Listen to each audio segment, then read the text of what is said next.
ในไทยอาทิตย์พันมณีอยู่ที่โรงเรียนการเมืองการปกครองแขวงได้หวนคืนมื้อเสือ3วันประวัติศาสตร์ขึ้นคือวันสร้างตั้งพรรคประชาชนปฏิวัติลาวครบรอบ71ปีวันเสียองค์ะและวันเสียชีวิตเพื่อประเทศชาติครบรอบ80ปี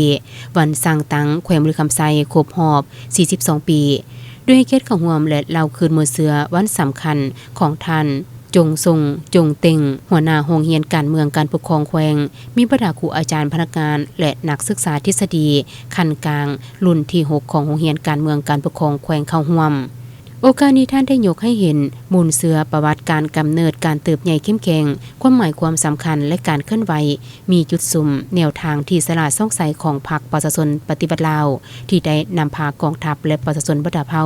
ดำเนินการต่อสู้ญาติเอาเอกราชอำนาจอธิปไตยมาสู่ประชาชนลาวบดาเผ่าศาสตร์ลาวเป็นศาสตร์หนึ่งที่มีประวัติกำเนิดมาได้หลายพันปี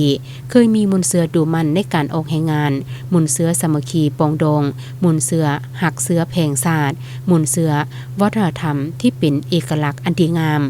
เด่นกว่าหมู่แม่นมูลเสือแห่งการต่อสู้บ่ยอมจำนนต่อจักรพรรดิต่างศาสตร์เข้ามาหุกหานบรรดาบรรพบุรุษลาวเฮาได้มีการทอนโหมปกปักรักษาและสร้างสรรค์ประเทศชาติเพื่อความอยู่เย็นเป็นสุขของประชาชนลาวบดาเผ่า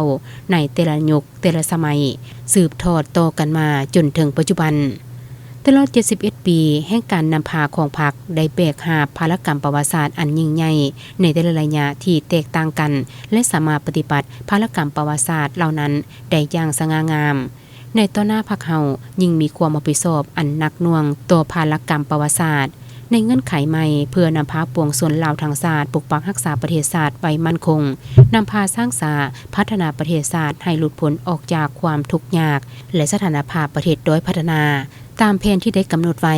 กลายเป็นประเทศพัฒนาและก้าวขึ้นตามทิศสังคมนิยมโดย5ทิศนำของพรรคคือยึดมั่นในแนวคิดทฤษฎีมาร์กเลนินยึดมั่นและปฏิบัติอย่างถูกต้องบรรดาหลักการพื้นฐานด้านการจัดตั้งและการเคลื่อนไหวของพรรคสืบต่อยึดมั่นในธาตุแท้ส่วนสันและมีความจงหักภักดีต่อผลประโยชน์รวมของชาติของประชาชนเสื้อสู่ลักษณะนำหน้าของพรรคและความเป็นแบบอย่างทางจิตสำนึกและพฤติกรรมของสมาชิกพรรคยึดมั่นยึดใจสติศาสตร์เป็นเจ้าตนเองสร้างความเข้มแข็งในตนเองตั้งหน้าเสริมขยายกำลังแห่งภายในศาสตร์สมทบกับการพัวพันร่วมมือกับพรรคประเทศเพื่อนมิตรยุทธศาสตร์และญาติแยงเอาการสนับสนุนช่วยเหลือจากภายนอกยังมีหลักการสร้างเป็นกำลังแห่งสังรวมเข้าในภารกิจปกปักรักษาและสร้างสรรค์พัฒนาประเทศชาติให้มั่นคงยืนยงอยู่กับชาติลาวตลอดไปพร้อมนี้ท่านยังได้ยกให้เห็นถึงมูลเสือวันนักรบเสียองค์ะและวันเสียชีวิตเพื่อประเทศชาติครบรอบ80ปีและมูลเสือวันสร้างตั้งแขวงบริคำไซครบรอบ42ปีนำอีก